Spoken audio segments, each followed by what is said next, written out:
Walang puwang ang ingay sa pamamahay na ito, lalo na ang ingay ng isang batang galing sa hirap. Kung hindi mo kayang patahimikin ang anak mo, Rosa, baka mas mabuting bumalik na lang kayo sa kung saang lungga kayo nanggaling. Ang boses ni Eduardo Imperial ay parang hagupit ng malamig na hangin na dumaan sa malawak na sala ng mansyon. Ni hindi niya tiningnan ang babaeng nakatayo sa kanyang harapan. Nakatuon ang kanyang mga mata sa dalawang anino na nakaupo sa dulo ng mahabang pasilyo, sina Nathan at Nadine. Ang kanyang sariling mga anak na animoy mga estatwa ng porselana, walang kibo, walang buhay, at tila hinihintay na lamang na tuluyang lamunin ang dilim ng kanilang silid. Sa labas ng malalaking bintana, ang ulan ay nagsisimulang pumatak ng malakas. Lumilikha ng isang malungkot na himig na sumasabay sa pintig ng puso ni Rosa. Mahigpit niyang hinawakan ang kamay ng 3 taong gulang na si Luningning. Ramdam niya ang panginginig ng maliit na kamay ng kanyang anak. Ang tanging kayamanan na natitira sa kanya matapos pumanaw ang kanyang asawa. Gutom, pagod at basang-basa sa ulan, ngunit kailangan niyang magpakatatag. Ang pagpasok niya bilang yaya at katulong sa mansyong ito, ang huling barahan niya para hindi sila tuluyang mamatay sa gutom. Opo, Senyor Eduardo, tinitiyak ko pong hindi kami magiging abala sa inyo. Si Luningning po ay mababait na bata, hindi po siya malikot, sagot ni Rosa. Bagamat ang kanyang lalamunan ay parang may nakabara. Tumingin siya sa kanyang paligid. Ang mansyong Imperial ay puno ng karangyaan. Ang bawat muebles ay yari sa mamahaling kahoy. Ang mga chandelier ay kumikinang na parang mga bituin at ang sahig ay gawa sa makinang na marmol. Ngunit sa kabila ng lahat ng ginto at pilak, ang bawat hininga sa loob ng bahay na ito ay tila galing sa isang libingan. Walang init ng pagmamahal, walang amoy ng nilulutong pagkain na nagbibigay ginhawa, kundi ang amoy lamang ng mamahaling pabango na pilit itinatago ang amoy ng lumbay. Dinala ni Eduardo ang kanyang tingin kay Rosa, at doon ay nakita ng babae ang lalim ng sugat sa mga mata ng bilyonaryo. Isang lalaking nasa rurok ng tagumpay, ngunit bagsak ang espiritu. Huwag mong itutulad ang mga anak ko sa mga batang nakikita mo sa kalsada. Ang kailangan nila ay katahimikan, hindi ang iyong awa. Pakanin mo sila. Linisan mo ang kanilang silid. Ngunit huwag mo silang tatangkang kausapin o piliting ngumiti. Ang bahay na ito ay kailangang manatiling ganito, tahimik. Naglakad si Eduardo paalis. Ang tunog ng kanyang sapatos sa marmol na sahig ay tila isang babala na bawat hakbang ay may kaakibat na parusa. Naiwan si Rosa sa gitna ng malawak na sala, kasama ang kanyang anak na si Luningning na ngayon ay nakatingala sa kanya nang may halong takot at pagtataka. Nanay, bakit po malungkot ang kuya at ate doon? Bulong ni Luningning, sabay turo sa direksyon ni Nathan at Nadine. Mabilis na tinakpan ni Rosa ang bibig ng anak. Shh, Luningning, makinig ka kay nanay. Dito, kailangan nating maging parang mga anino. Hindi tayo dapat makita. Hindi tayo dapat marinig. Maliwanag ba? Tumango ang bata. Ngunit ang kanyang mga mata ay nanatiling nakatitig sa 2 batang nakaupo sa dilim. Sa unang pagkakataon, tila may nagtagpong mga paningin. Si Nathan, ang 7 taong gulang na batang lalaki, ay bahagyang tumingin sa direksyon ni Luningning. Wala itong emosyon, walang kislap, parang isang malalim na balon na puno ng madilim na tubig. Ngunit sa isang saglit, nakita ni Rosa ang paggalaw ng mga daliri ng bata. Isang maliit na panginginig na tila isang hiling para sa tulong. Maya-maya pa, isang matanda at striktang babae ang lumapit sa kanila. Si Doña Aurora, ang ina ni Eduardo. Ang kanyang tindig ay parang isang reyna at ang kanyang mga mata ay parang mga kutsilyong handang humiwa sa sino mang hahadlang sa kanyang gusto. Inayos niya ang kanyang mamahaling perlas sa leeg bago harapin si Rosa ng may pandidiri. So ikaw ang bagong yaya na kinuha ni Eduardo? Siguraduhin mo lang na ang batang iyan, turo niya kay Luningning gamit ang kanyang abaniko, ay hindi lalapit sa mga apo ko.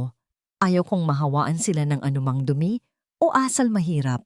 Manatili kayo sa kusina at sa likod ng bahay. Kapag narinig ko ang batang iyan na umiyak o tumawa ng malakas, asahan mong sa kalsada kayo matutulog ngayong gabi. Napayo ko si Rosa. Nararamdaman ang bigat ng kawalang katarungan. Nais niyang sumigaw. Nais niyang sabihin na ang kanyang anak ay tao rin at hindi basura. Ngunit ang bawat salita ay nananatiling nakakulong sa kanyang dibdib. Pinisil niya ang kamay ni Luningning, isang lihim na pangako. Natitiis siya para sa kinabukasan ng anak. Nang dinala na sila sa kanilang maliit na silid sa tabi ng kusina, isang silid na halos walang bintana at sapat lamang para sa isang maliit na higaan, naramdaman ni Rosa ang lubos na pag-iisa. Inihiga niya si Luningning at binalot ng manipis na kumot. Pinanood niya ang pagpikit ng mga mata ng kanyang anak na sa kabila ng lahat ay nakuha pang nungumiti sa kanya bago makatulog. Tumayo si Rosa at lumapit sa maliit na siwang ng pinto. Mula doon, tanaw niya ang malaking hagdanan ng mansyon. Sa itaas, nakita niya si Eduardo na nakatayo, tila isang bantay sa sarili niyang bilangguan, nakatingin sa saradong pinto ng silid ng kanyang mga anak. Walang salita, walang yakap, walang halik bago matulog. Ang tanging naririnig ay ang tibok ng orasan sa dingding na tila binibilang ang bawat segundo ng pait at pangungulila. Napahawak si Rosa sa kanyang dibdib. Kaya ba niyang sikmuraan ang ganitong klaseng buhay? Kaya ba niyang manatiling tahimik habang nakikita ang unti-unting pagkamatay ng kaluluwa ng dalawang bata? At ang pinakaimportanteng tanong na bumabagabag sa kanyang isipan habang ang kidlat ay gumuguhit sa kalangitan, sa isang bahay na binalot na ng ganito kalalim na kadiliman, may puwang pa nga ba para sa liwanag? O sadyang dadalhin lang sila ni Luningning sa kapahamakan sa tangkang pagpukaw sa pusong matagal nang naging bato? Anong klaseng amoy ito? Rosa, akala ko ba ay malinaw ang usapan natin na bawal ng anumang amoy na labas sa pamantayan ng bahay na ito? Ang boses ni Doña Aurora ay bumasag sa katahimikan ng madaling araw. Mas matalim pa kaysa sa kutsilyong gamit ni Rosa sa paghiwa ng luya. Nakatayo ang matandang babae sa pintuan ng kusina. Ang kanyang ilong ay nakakulubot habang iwinawas-siwas ang isang panyong may burdang ginto sa harap ng kanyang mukha. Napatigil si Rosa sa paghahalo ng kaldero. Ang singaw ng niluluto niyang arroz caldo, isang simpleng lugaw na may malasang luya at bawang, ay pumupuno sa malawak at modernong kusina. Pasensya na po, Doña Aurora. Naisip ko lang po na baka kailangan ni na Nathan at Nadine ng mainit na sabaw. Malamig po ang panahon at napansin ko pong hindi sila masyadong kumain kagabi. Lumapit si Doña Aurora. Ang bawat hakbang ng kanyang sapatos ay tila isang hatol ng kamatayan sa katahimikan. Tiningnan niya ang puting lugaw na parang isang lason. Amoy mahirap. Amoy squatter, Rosa. Ang aking mga apo ay hindi kumakain ng ganitong klaseng pagkain. Ang kanilang tiyan ay sanay sa mga imported na sangkap, hindi sa mga pagkaing itinatawid gutom ng mga tulad nyo. Sa isang mabilis na galaw, kinuha ng matandang babae ang sandok at binitawan ito ng malakas sa loob ng kaldero dahilan upang tumalsik ang mainit na sabaw sa kamay ni Rosa. Hindi man lang kumurap si Doña Aurora nang makita ang pamumula ng balat ng katulong. Itapon mo yan. Ngayon din. At siguraduhin mong mawala ang amoy na ito bago bumaba si Eduardo. Hindi namin kailangan ng paalala ng kahirapan sa loob ng mansyong ito. Naiwang nakatitig si Rosa sa kumukulong lugaw habang papalayo ang matandang donya. Ang hapdi sa kanyang kamay ay wala sa kalahati ng hapdi sa kanyang kalooban. Ito ang pagkaing nagpatawid sa kanila ng kanyang anak. Sa maraming gabing walang-wala sila, ang pagkaing niluluto niya ng may kasamang dalangin. Ngayon, tinawag itong basura. Sa ilalim ng lamesa, gumalaw ang isang maliit na anino. Lumabas doon si Luningning. Ang kanyang mga mata ay malaki at puno ng pag-aalala. Hinawakan ng bata ang namumulang kamay ng kanyang ina at marahang hinipan ito tulad ng laging ginagawa ni Rosa kapag nasasaktan ang anak. Nay, masakit po ba? Huwag na po kayong umiyak. Masarap po ang luto nyo. Amoy yakap po ni tatay. Bulong ng musmos. Napangiti si Rosa sa kabila ng sakit. Niyakap niya ng mahigpit ang anak. Ayos lang si nanay, anak. Halika na. Kailangang malinis na ito bago sila bumaba. Habang abala si Rosa sa pagtatapon ng niluto at paglilinis ng kusina, si Luningning naman ay kumuha ng isang pirasong biskwit mula sa kanilang maliit na baon. Isang simpleng fita na durog na ang gilid. Sa kanyang paglalaro, napansin ng bata ang dalawang pares ng mata na nakasilip mula sa mataas na railings ng engrandeng hagdanan na tanaw mula sa kusina. Sina Nathan at Nadine, nakatayo ang kambal doon, parang mga multo sa gitna ng liwanag ng umaga. Ang kanilang mga muka ay walang kibo, ngunit ang kanilang mga mata ay nakatitig sa biskwit na hawak ni Luningning. Marahil ay hindi pa sila nakakakita ng ganoong klaseng pagkain. Simple, hindi nakabalot sa mamahaling papel, at mukhang masarap kainin gamit ang kamay. Dahan-dahang lumabas si Luningning mula sa kusina. Bit-bit ang kanyang munting kayamanan. Hindi siya pinansin ng mga katulong na abala sa paglilinis ng mga kristal na dekorasyon. Umakyat siya ng ilang baitang sa hagdan. Sapat lang para makita siya ng kambal ng malapitan. Walang takot na ngumiti si Luningning. Itinaas niya ang piraso ng biskwit. Inaalok ito sa dalawang batang bilyonaryo na tila nakakulong sa sarili nilang mundo. Gusto nyo? Masarap ito. Sabi ni nanay, kapag kumain ka nito, magiging matapang ka.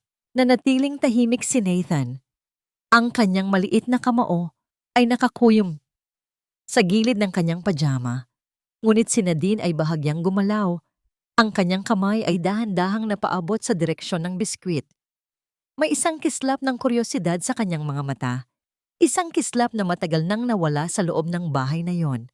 Ngunit bago pa man mahawakan ni Nadine ang alok ni Luningning, isang malakas na tunog ng pagkabasag ang narinig mula sa itaas na palapag, sa mismong silid ng kambal.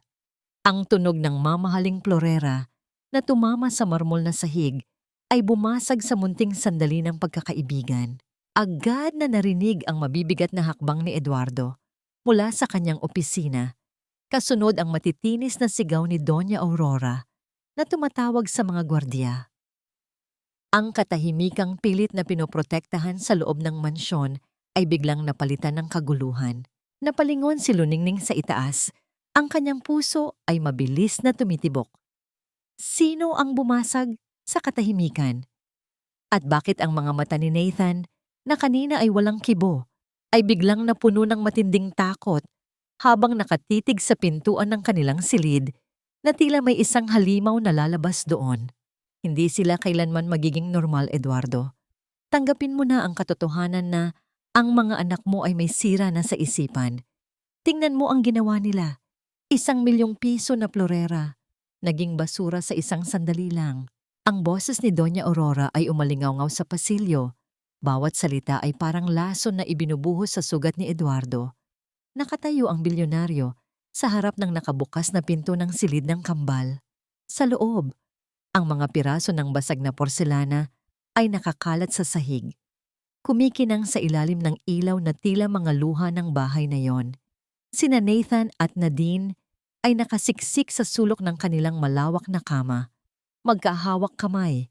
Ang kanilang mga katawan ay nayayanig sa tahimik na paghikbi. Huminga ng malalim si Eduardo, ang kanyang muka ay parang maskara ng bato. Sapat na, ina. Palabasin mo ang lahat ng katulong. Hayaan mo silang mag-isa. Hahayaan? Iyan ang problema sa'yo. Hinahayaan mo silang mabulok sa katahimikan. Bulyaw ng matanda bago naglakad paalis. Ang tunog ng kanyang baston sa sahig ay nag-iiwan ng mabigat na ritmo ng galit. Sa likod ng isang malaking poste, nakatayo si Rosa kasama si Luningning. Ramdam ni Rosa ang panginginig ng kanyang anak. Hindi dahil sa takot, kundi dahil sa awa. Bago pa man mapigilan ni Rosa ang bata, dahan-dahang binitawan ni Luningning ang kanyang kamay. Sa gitna ng tensyon at galit na iniwan ng mga matatanda, ang munting bata ay humakbang patungo sa ipinagbabawal na silid. Luningning, huwag, bulong ni Rosa. Ngunit huli na, pumasok si Luningning sa loob ng silid.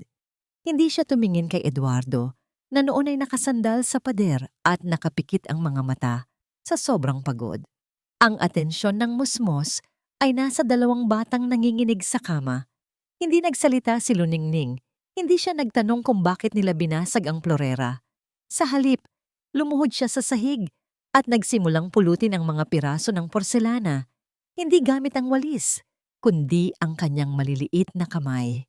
Ang bawat pagdampi ng kanyang balat sa matatalim na piraso ay ginagawa niya ng may matinding pag-iingat. Ang katahimikan sa loob ng silid ay nabago.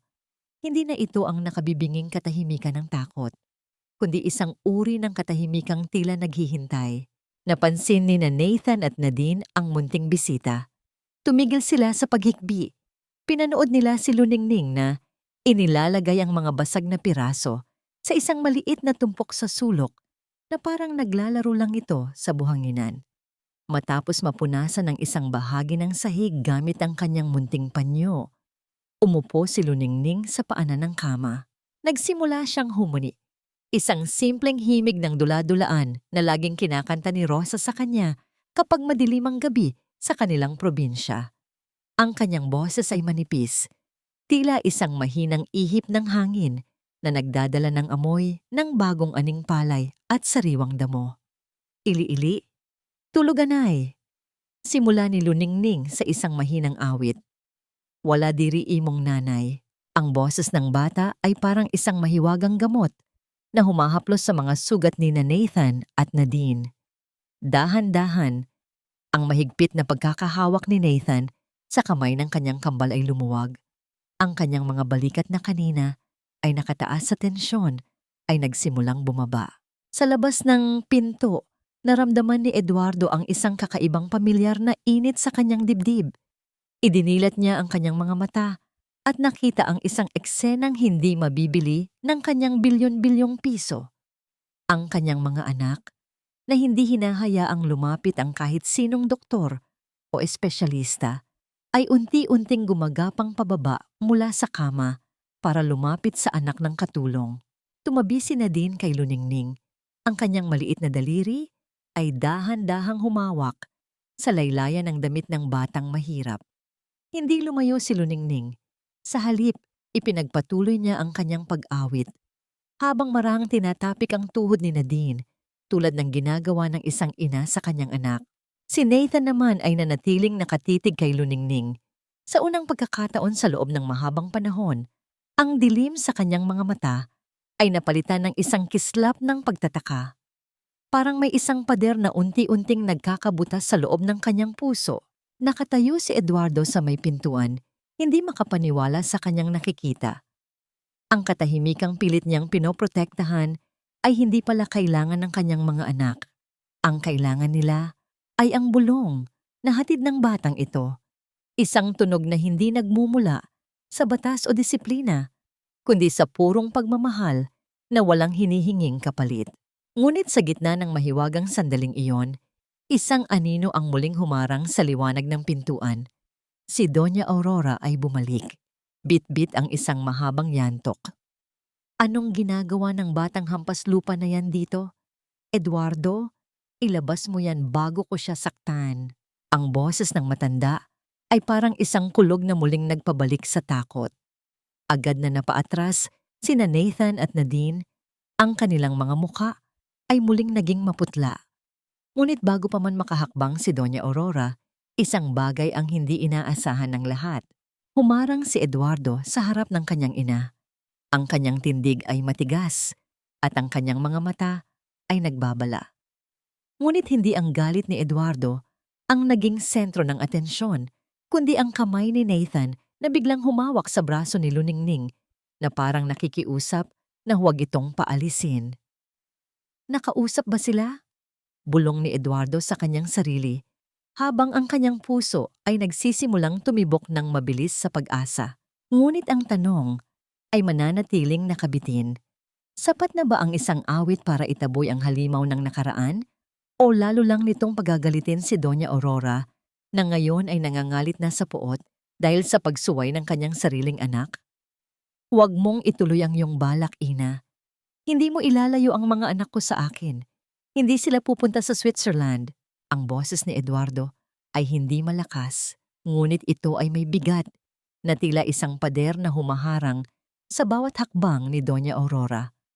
Nakatayo ang mag-ina sa gitna ng malawak na hagdanan, isang eksenang tila labanan ng dalawang henerasyon ng kapangyarihan.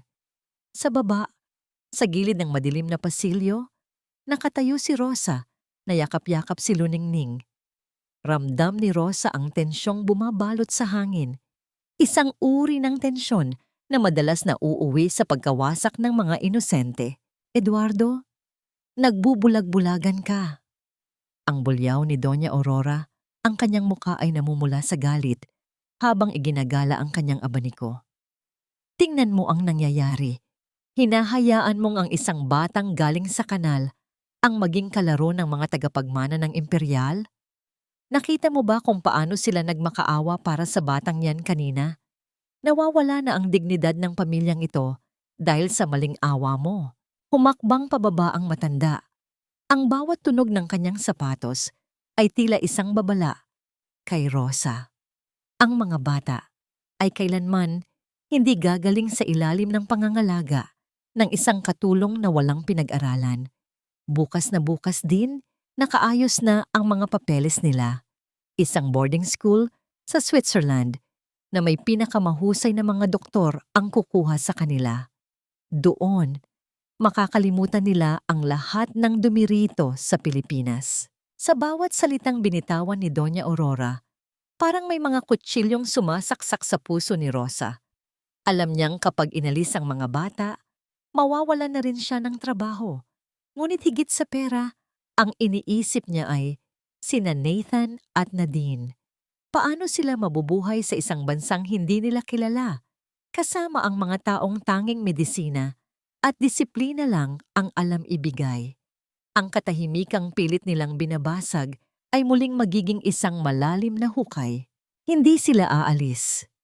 Ulit ni Eduardo, ang kanyang mga mata ay nanatiling nakatitig sa kanyang ina nang walang takot. Ang kailangan nila ay hindi eskwelahan sa ibang bansa. Ang kailangan nila ay narito sa loob ng bahay na ito. Narito, kasama ang mga basura. Muling minaliit ni Doña Aurora si Rosa at Luningning sa pamamagitan ng kanyang matalim na titig. Gagawa ako ng paraan, Eduardo. Kung ayaw mong makinig sa akin bilang ina mo, pakikinggan mo ako bilang chairman ng kumpanya.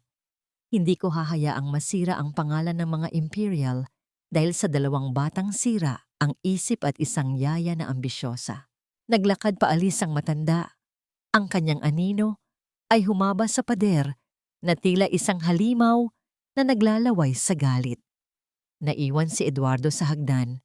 Ang kanyang mga balikat ay tila bumigay sa bigat ng mundo. Nang mapansin niya si Rosa sa ibaba, sandali silang nagkatinginan.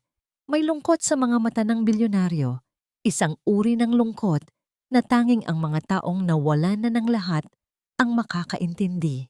Nang gabing iyon, hindi makatulog si Rosa. Ang bawat kaluskos ng mga puno sa labas ng mansyon ay tila mga bulong ng panganib. Habang pinagmamasdan niya si Luningning na mahimbing na natutulog, naisip niya ang kanyang asawa. Ano ang gagawin ko, Dante? Paano ko poprotektahan ang mga batang ito? Tumayo siya para kumuha ng tubig sa kusina. Sa gitna ng dilim, narinig niya ang isang mahinang boses mula sa opisina ni Doña Aurora. Ang pinto ay bahagyang nakabukas, sapat para marinig ang bawat salita. Gawin mo ang lahat para mahanap ang anumang butas sa buhay ng babaeng iyan. Ang utos ni Doña Aurora sa telepono. Ang kanyang boses ay malamig at puno ng puot. Siguraduhin mong bukas na bukas din may dahilan na tayo para itapon sila sa kalsada. Hindi ko hahayaang ang isang batang mahirap ang maging susi sa pagbabago ni Eduardo.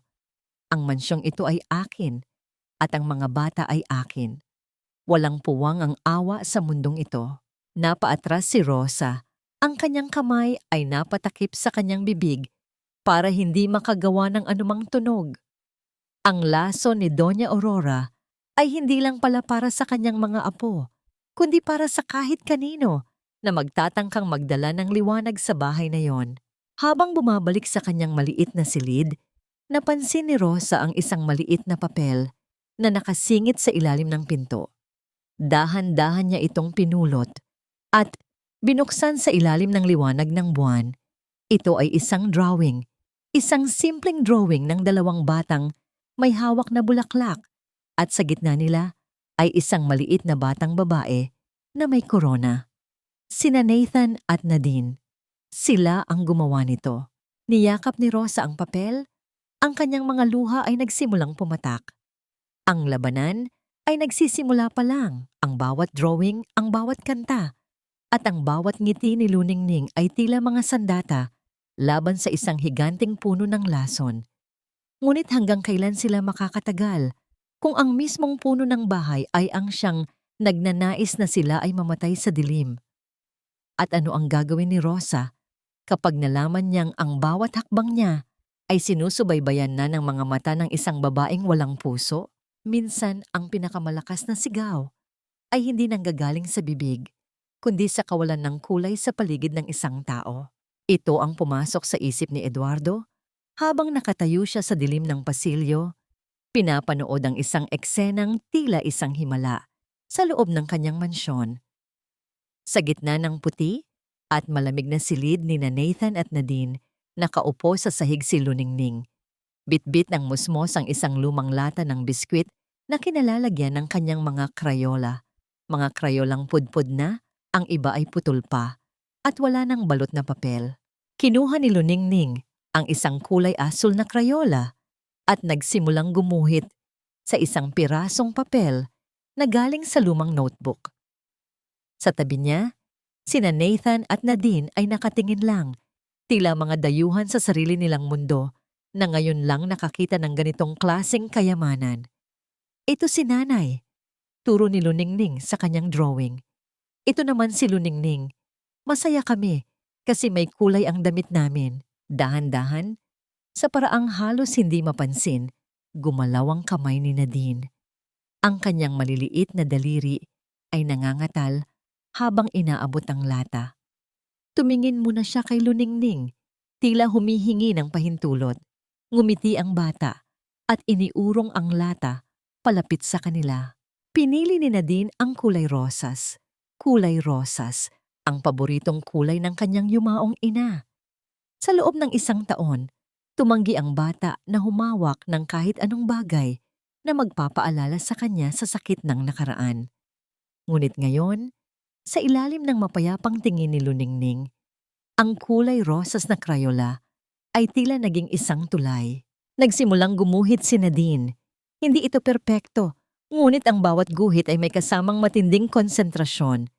Si Nathan naman ay kumuha ng kulay berde at sa unang pagkakataon, ang katahimikan sa loob ng silid ay napalitan ng tunog ng paggasgas ng krayola sa papel. Isang tunog na mas masarap pakinggan para kay Eduardo kaysa sa anumang musika ng orkestra. Naramdaman ni Eduardo ang pag-init ng kanyang mga mata. Napasandal siya sa pader. Ang kanyang kamay ay nakatakip sa kanyang bibig para pigilan ang anumang tunog na baka makasira sa sandaling iyon.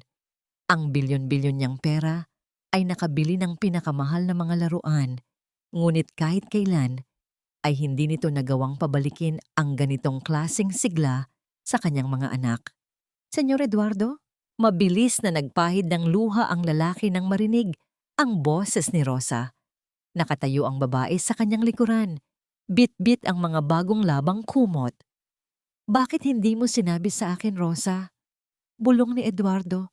Ang kanyang boses ay nanginginig sa emosyon. Bakit ang isang pirasong krayola ay nagagawa ang hindi nagawa ng lahat ng mga doktor na kinuha ko. Tumingin si Rosa sa loob ng silid at ngumiti ng may halong lungkot. Dahil ang mga bata po, senyor, hindi nila kailangan ng gamot na galing sa butika. Ang kailangan nila ay ang pakiramdam na hindi sila nag-iisa sa kanilang dilim. Ang pera ay nakakabili ng malambot na kama, pero hindi nito kayang bumili ng init ng isang yakap o ang saya ng simpleng paglalaro. Tumingin si Eduardo kay Rosa. Sa ilalim ng madilim na ilaw ng pasilyo, nakita niya ang katatagan sa mga mata ng babaeng ito. Isang katatagan na hindi nanggagaling sa kapangyarihan, kundi sa pagmamahal ng isang magulang na handang isakripisyo ang lahat. Turuan mo ako, Rosa, pag-amin ni Eduardo. Isang bagay na hindi niya kailanman ginawa sa buong buhay niya. Turuan mo akong muling makapasok sa mundo ng mga anak ko. Lalapit na sana si Eduardo sa loob nang biglang matigil ang lahat. Isang drawing ang itinaas ni Nadine. Ipinakita niya ito kay Luningning nang may munting nangiti sa kanyang mga labi. Sa papel, may 4 na tao na magkakahawak kamay. Isang matangkad na lalaki, 2 bata, at isang maliit na batang babae sa gitna. Wala doon si Doña Aurora, ngunit ang 4 na figura ay tila isang pamilyang binuo ng tadhana. Ngunit ang munting kaligayahan ay panandalian lamang. Mula sa ibaba, narinig ang malakas na tunog ng pagpreno ng isang sasakyan sa harap ng mansyon. Sinundan ito ng tunog ng mabilis at matitinis na hakbang ng sapatos na tila nagmamadali. Bumukas ang malaking pinto ng mansyon at pumasok ang isang babaeng nakasuot ng mamahaling damit. Ang kanyang mukha ay puno ng kolorete at ang kanyang mga mata ay naglalayab sa kislap ng pagiging dominante. Eduardo, I heard what happened. Why is there a brat in this house? Si Sofia. Ang pinsan ni Eduardo na matagal nang nagnanais na makuha ang posisyon sa loob ng pamilya imperial at ang tanging taong mas matalas pa ang dila kaysa kay Doña Aurora. Ang kanyang pagdating ay parang isang madilim na ulap na muling tumakip sa sikat ng araw. Tumingin si Sofia sa itaas, diretso sa kinaroroonan ni na Rosa at Eduardo. Ang kanyang nangiti ay hindi umabot sa kanyang mga mata. And who is this woman, Eduardo? Is she the new entertainment in this funeral home? Naramdaman ni Rosa ang biglang paglamig ng hangin. Nakadedepik lang ni Nathan at Nadine ay tila unti-unting nabubura ng presensya ng bagong dating. Sino si Sofia sa buhay ni Eduardo at anong lason ang dala niya na mas matindi pa sa dala ni Doña Aurora? Eduardo, darling. My God, bakit amoy? Cheap detergent at lansa ang mansyon mo. Has this place turned into a charitable institution without me knowing? Ang boses ni Sofia ay tila isang matalas na kuko na kumalmot sa katahimikan ng bahay. Habang pababa ng hagdan si Eduardo, kasama si Rosa, nakita nila ang babaeng nakatayo sa gitna ng sala, napapalibutan ng mga mamahaling maleta. Nakasuot siya ng pulang-pulang bestido, ang kanyang mga kuko ay mahahaba at sadyang pinatulis, at ang kanyang mga mata ay mapanuri. Tila bawat gamit na madapuan nito ay nawawalan ng halaga. Napatigil si Rosa sa gilid. Mahigpit na hawak ang mga drawing ni Nathan at Nadine, na tila ba ito ay mga banal na kasulatan na kailangang protektahan. Sa kanyang tabi, si Luningning ay dahan-dahang nagtago sa likod ng kanyang saya. Ang maliliit na mata ay puno ng pagtataka sa estrangherong tila isang makulay ngunit mapanganib na ibon. Sofia, anong ginagawa mo rito? Ang boses ni Eduardo ay malamig, walang bakas ng tuwa sa pagdating ng pinsan. Tita Aurora called me, of course. Sabi niya, you're losing your mind. Hiring just anyone to look after the kids? Tumingin si Sofia kay Rosa.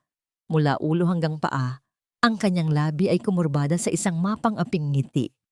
So ito na ba yun? The savior of the Imperial Twins? She looks more like a laundry woman than a nanny.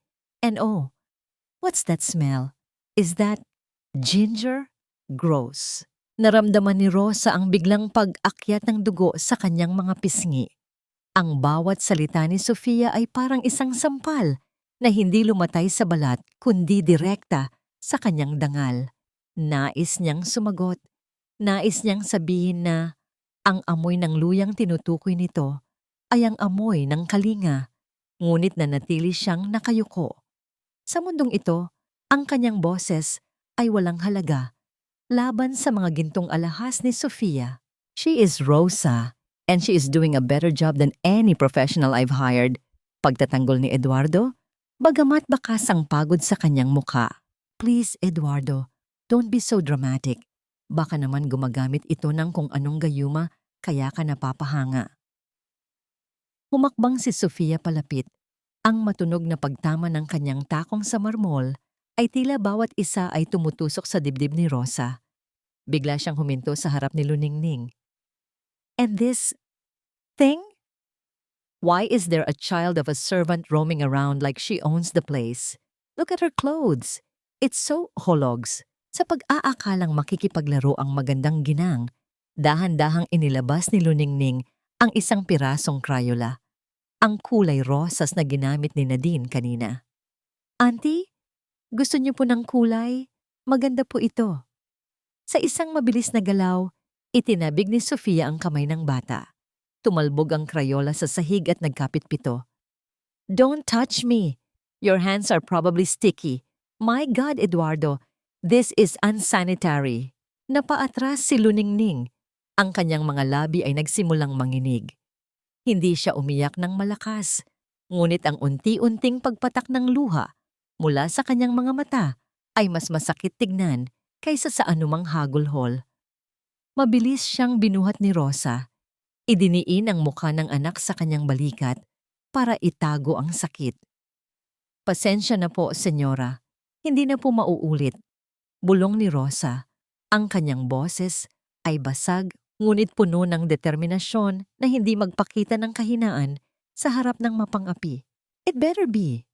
At ikaw, babae, siguraduhin mong hindi ka haharang-harang sa dadaanan ko. I'm staying here for a while to oversee things. Tita Aurora and I agreed na kailangang linisin ang bahay na ito mula sa mga impurities. Wika ni Sofia sabay baling kay Eduardo nang may malambing ngunit mapait na tono. Shall we have dinner, Eduardo? I brought some authentic French wine, hindi yung amoy luya. Habang naglalakad palayo ang dalawa, naiwan si Rosa sa gitna ng sala. Pinulot niya ang basag na Crayola sa sahig, ang simbolo ng munting pag-asa ni Nathan at Nadine na kani-kanina lang ay buo, ngunit ngayon ay durog na. Tumingala si Rosa sa madilim na sulok ng itaas na palapag. Nakita niya sina Nathan at Nadine na nakasilip. Ang kanilang mga mukha, na kanina lang ay nagpakita ng munting liwanag, ay muling binalot ng takot at pag-iisa dahil sa presensya ni Sofia. Napahigpit ang yakap ni Rosa kay Luningning. Ang bawat pintig ng puso ng kanyang anak ay tila isang paalala. Ang labanan sa loob ng mansyong ito ay hindi lang tungkol sa pagpapagaling sa dalawang bata. Ito ay labanan para sa kanilang puwang sa ilalim ng araw, sa isang tahanang ang turing sa kanila ay dumi na kailangang walisin. Bakit kung sino pa ang may pinakamagandang mukha ay siya ring may pinakamaitim na hangarin? At hanggang kailan kayang tiisin ni Rosa ang mga pasaring na tila lason na unti-unting pumapatay sa kanyang kaluluwa bago siya tuluyang sumuko at iwan ang mga batang tanging siya na lamang ang inaasahan? Sana ako na lang ang kinuha. Sana ako na lang ang nawala. Hindi siya. Dahil sa bawat araw na nakikita ko ang mga anak ko, nakikita ko ang lahat ng pagkukulang ko bilang asawa at ama. Ang mga salitang ito ni Eduardo ay parang isang matalim na bubog na bumaon sa puso ni Rosa. Nakatayo ang bilyonaryo sa gitna ng kanyang madilim na opisina, may hawak na baso ng alak at ang kanyang mga mata ay nakapako sa isang malaking painting sa pader. Ang larawan ng kanyang yumaong asawa na si Isabella. Ang boses niya ay gumaralgal, isang tunog na hindi akalain ni Rosa na maririnig niya mula sa isang lalaking tila may kontrol sa lahat ng bagay sa mundo. Dahan-dahang ibinaba ni Rosa ang basahan na hawak niya. Kakatapos lang niyang linisin ang mga estante ng libro, isang gawain na pinili niyang gawin sa gabi para hindi makasalubong si Sofia o si Doña Aurora. Ang muling pagtatagpo nila ni Eduardo sa ganitong oras ay hindi niya binalak, ngunit ang makita ang amo na ganito karupok ay nagpatigil sa kanyang mundo. Ang kaibahan ng marangyang silid sa wasak na kaluluwa ng lalaki ay isang malking kabalintunaan. Senyor Eduardo, hindi po kasalanan ang mabuhay. Mahinang simula ni Rosa. Ang kanyang boses ay parang isang banayad na haplos sa gitna ng tensyon. Ang mga bata, hindi po nila kailangan ng isang amang gustong mawala. Kailangan nila ang amang nandito. Kahit gaano pa kasakit, lumingon si Eduardo.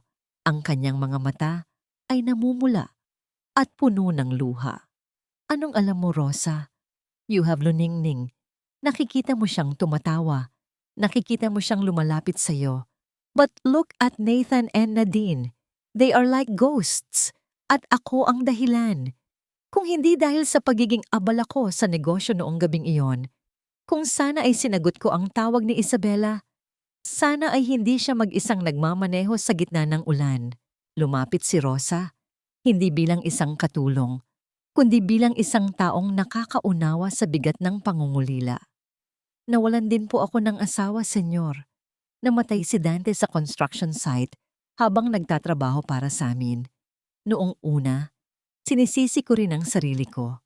Sabi ko, kung hindi sana ako naghangad ng mas masarap na pagkain, hindi siya mag-overtime.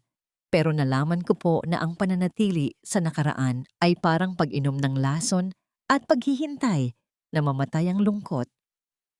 Hindi po mangyayari yun. Natahimik ang buong silid. Ang tanging naririnig ay ang malalim na paghinga ni Eduardo at ang mahinang paghampas ng hangin sa mga kurtina. Sa unang pagkakataon, ang bilyonaryo ay tila naging isang maliit na batang nawawala sa dilim. Ibinaba niya ang kanyang baso at dahan-dahang naupo sa sahig, isinandal ang kanyang ulo sa kanyang mga palad. I'm so tired, Rosa. Ang hirap magpanggap na matatag sa harap ng ina ko, sa harap ng kumpanya. Bulong ni Eduardo. Ang kanyang balikat ay nayayanig sa tahimik na paghagulgol. Hindi nakatiis si Rosa.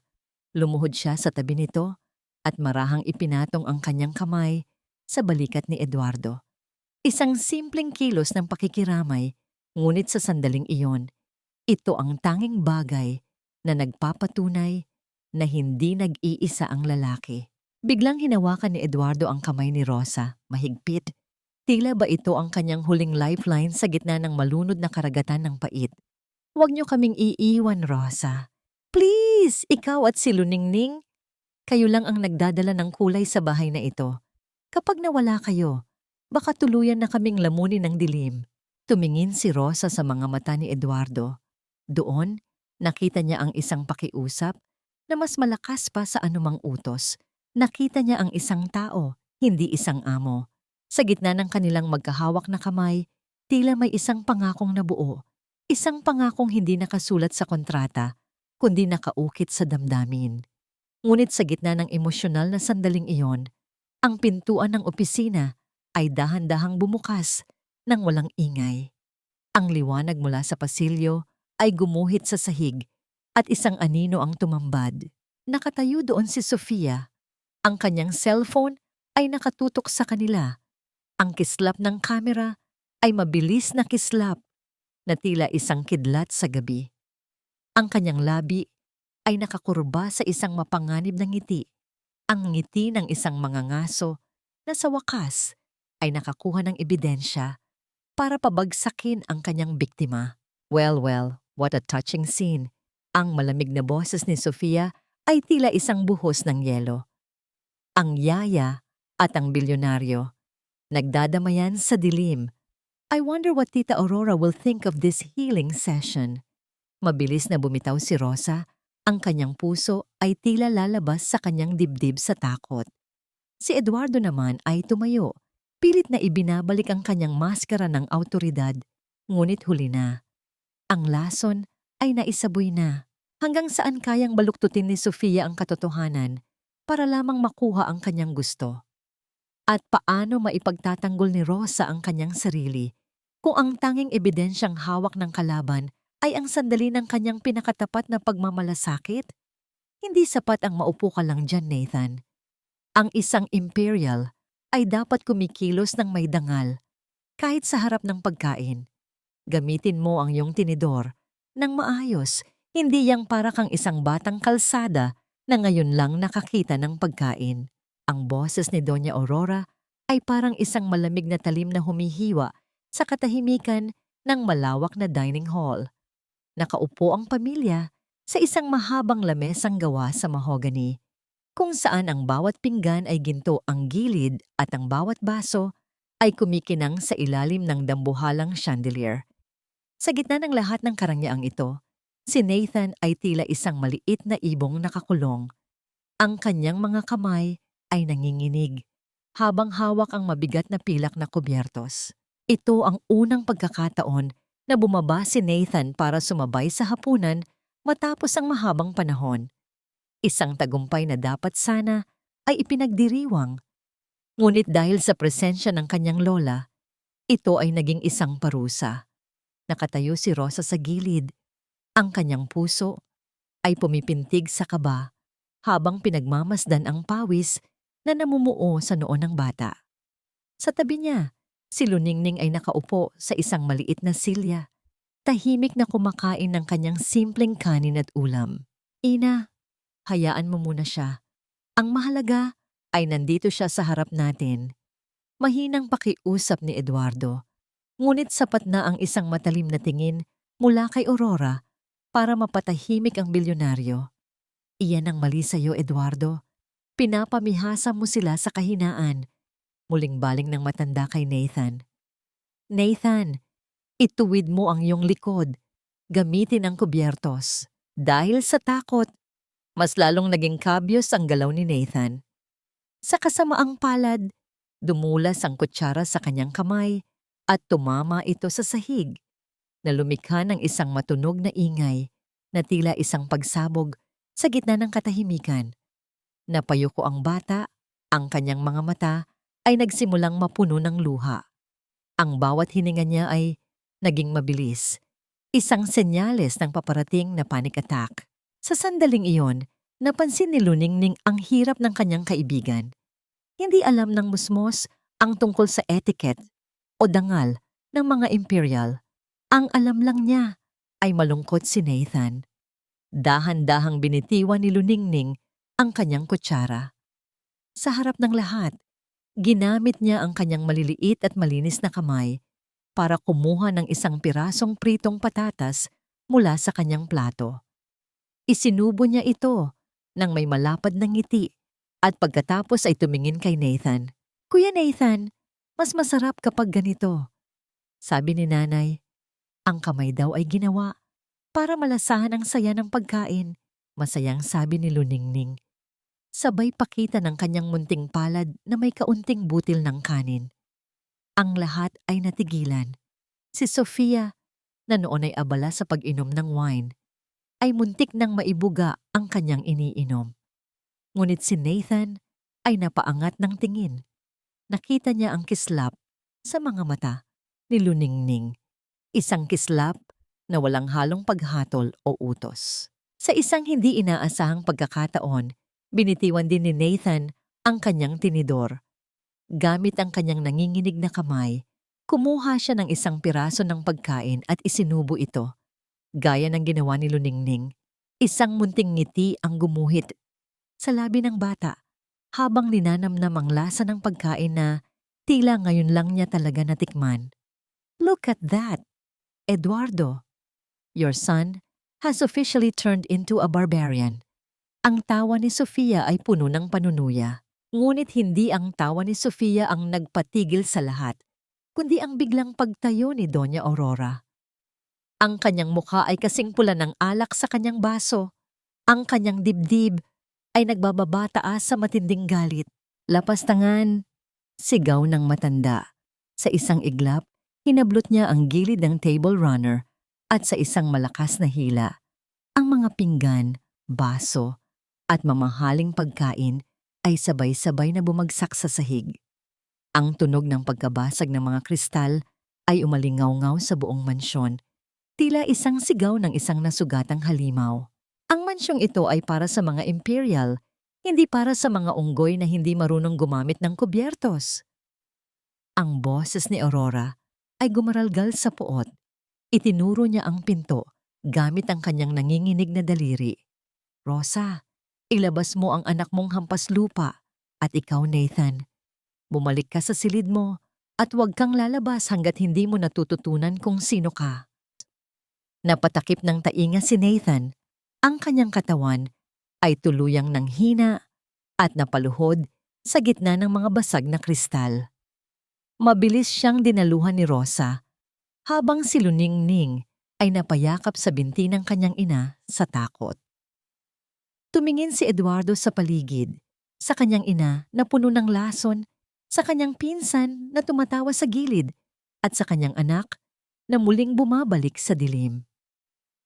Isang matinding galit ang nagsimulang mag-alab sa kanyang mga mata, isang galit na matagal na niyang ikinukubli. Sapat na, ina. Ang boses ni Eduardo ay mababa, ngunit ito ang pinakamapanganib na tunog na narinig nila sa gabing iyon. Ngunit ang tanong ay, may lakas ba si Eduardo na harapin ang sariling ina para sa kaligtasan ng kanyang mga anak? O hahayaan niyang ang bawat unang hakbang ni Nathan ay mauwi sa mas malalim na pagkawasak ng kanilang pamilya? Kailangan nating siguruhin na wala na siyang babalikan pa sa bahay na ito. Hindi sapat ang paalisin lang siya, Sofia. Kailangan nating sirain ang pangalan niya sa harap ni Eduardo para kahit sa panaginip ay hindi na niya maisip na kalingain pa ang hampas lupang yan. Ang boses ni Doña Aurora ay parang isang malamig na bulong mula sa impyerno habang nakaupo siya sa kanyang silid, kaharap si Sofia. Ang tanging liwanag sa loob ay nanggagaling sa isang maliit na lampara na nagbibigay ng mahahaba at nakatatakot na anino sa pader. Sa ibabaw ng lamesa, nakalapag ang isang mamahaling kahon na pelus. Sa loob nito ay kumikinang ang isang dambuhalang singsing na may brilyante.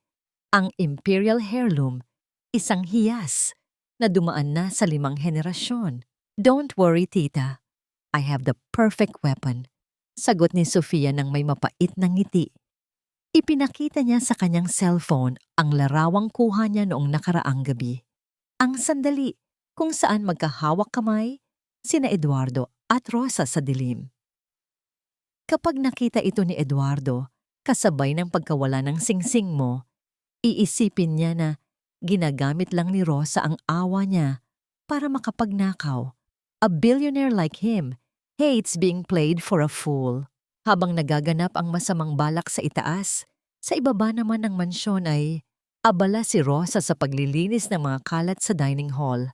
Ang kanyang mga kamay ay hapdi na sa pagpupunas ng mga basag na kristal at natapon na pagkain, ngunit hindi siya nagrereklamo.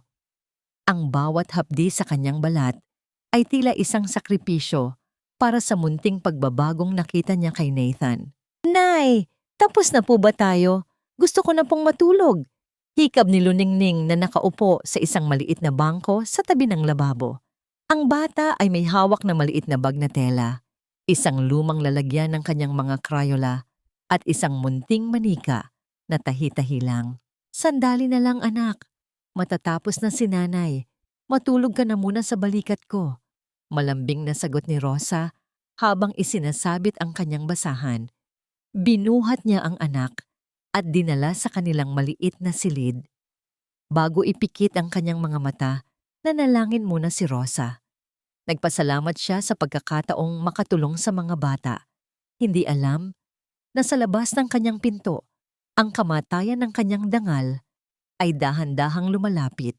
Sa kadiliman ng hating gabi, ang tunog ng marahang pag-ikot ng doorknob ay hindi narinig ni Rosa. Isang anino ang pumasok sa loob ng kanilang maliit na silid. Sa pamamagitan ng liwanag mula sa pasilyo, dahan-dahang binuksan ng anino ang maliit na bag ni Luningning na nakalapag sa sahig. Isang mabilis na galaw at ang kumikinang na singsing ay naibaon sa ilalim ng mga pudpod na Crayola. Walang ingay, walang bakas. Ang anino ay muling lumabas. Iniwan ang mag-ina sa isang mapayapang pagtulog na nakatakdang maging isang bangungot paggising. Kinaumagahan, ang kapayapaan ay bumasag ng marinig ang isang matinis na tili mula sa itaas. Ang singsing ko, ang Imperial Diamond. Nawawala ang singsing ko. Sigaw ni Doña Aurora na umalingaw-ngaw sa bawat sulok ng mansyon. Agad na nagising si Rosa. Sa loob ng ilang minuto, ang lahat ng katulong ay pinaglinya sa sala. Dumating si Eduardo na tila kakagising lang. Ang kanyang mukha ay puno ng pagtataka. Sa tabi niya, si Sofia ay nakatayo nang may krus na braso. Ang kanyang mga mata ay diretsong nakatingin kay Rosa. Eduardo, my heirloom ring is gone. Kagabi lang ay nandito yon sa lamesa ko. Ang boses ni Aurora ay puno ng pekeng pait. May magnanakaw sa loob ng bahay na ito at alam nating lahat kung sino ang bago mo rito. Ina, huwag kang magbintang ng walang ebidensya, pagtatanggol ni Eduardo. Ngunit sa pagkakataong ito, ang kanyang boses ay tila may halong pagdududa. Ebidensya? Fine, ipa-search ang lahat ng gamit ng mga katulong. Ngayon din. Utos ni Sofia sa mga gwardiya. Nanginginig si Rosa habang pinapanood ang mga gwardiya na pumasok sa kanilang maliit na silid. Nararamdaman niya ang malamig na pawis sa kanyang likuran. Alam niyang wala siyang kinuha, ngunit ang kaba sa kanyang dibdib ay tila isang babala. Maya-maya pa lumabas ang isang gwardiya, bitbit ang maliit na bag ni Luningning. Senyora, ito po ang nakita namin. Ibinuhos ng gwardiya ang laman ng bag sa gitna ng marmol na mesa. Ang mga pudpod na Crayola ay gumulong. At sa gitna ng mga ito, ang brilyante ng Imperial Ring ay kumislap sa ilalim ng ilaw ng chandelier. Ang katahimikan sa loob ng sala ay naging kasing bigat ng isang hatol ng kamatayan. Tumingin si Eduardo kay Rosa. Ang kanyang mga mata, na dati ay puno ng tiwala, ay ngayon ay napalitan ng isang matinding poot at pagkadismaya. Rosa, bakit? Ang tanong ni Eduardo ay parang isang bulong na mas masakit pa sa anumang sampal. Hindi po ako, senyor. Wala po akong kinuha. Maniwala po kayo. Ang sigaw ni Rosa ay punong-puno ng desperasyon. Lumuhod siya sa harap ni Eduardo. Ngunit bago pa siya makalapit, isang malakas na sampal mula kay Sofia ang nagpabagsak sa kanya sa sahig. Sinungaling, magnanakaw ka na nga. Ginagamit mo pa ang anak mo para itago ang ebidensya. Bulyaw ni Sofia. Sa sulok ng hagdan, sina Nathan at Nadine ay nakatingin. Ang kanilang mga mata ay punong-puno ng takot habang nakikita ang kanilang tanging pag-asa na unti-unting winawasak ng mga taong dapat ay nagpoprotekta sa kanila. Ano ang gagawin ni Rosa kapag ang mismong taong pinagkatiwalaan niya ay tumalikod na sa kanya? At paano makakaligtas ang isang inosenteng bata sa isang kasalanang kailanman ay hindi nila ginawa? Lumabas kayo. Ngayon din, hindi sapat ang makulong ka, Rosa. Gusto kong maranasan mo ang lamig ng kalsada para malaman mo kung gaano kabigat ang ninakaw mo sa pamilyang ito. Ang boses ni Doña Aurora ay humahalo sa dumadagundong na kulog sa labas ng mansyon. Sa loob ng sala, ang hangin ay tila naging yelo. Nakaluhod si Rosa sa marmol na sahig. Ang kanyang mga kamay ay nakikiusap habang ang kanyang mukha ay basang-basa ng luha. Sa kanyang tabi, si Luningning ay nakayakap ng mahigpit sa kanyang baywang.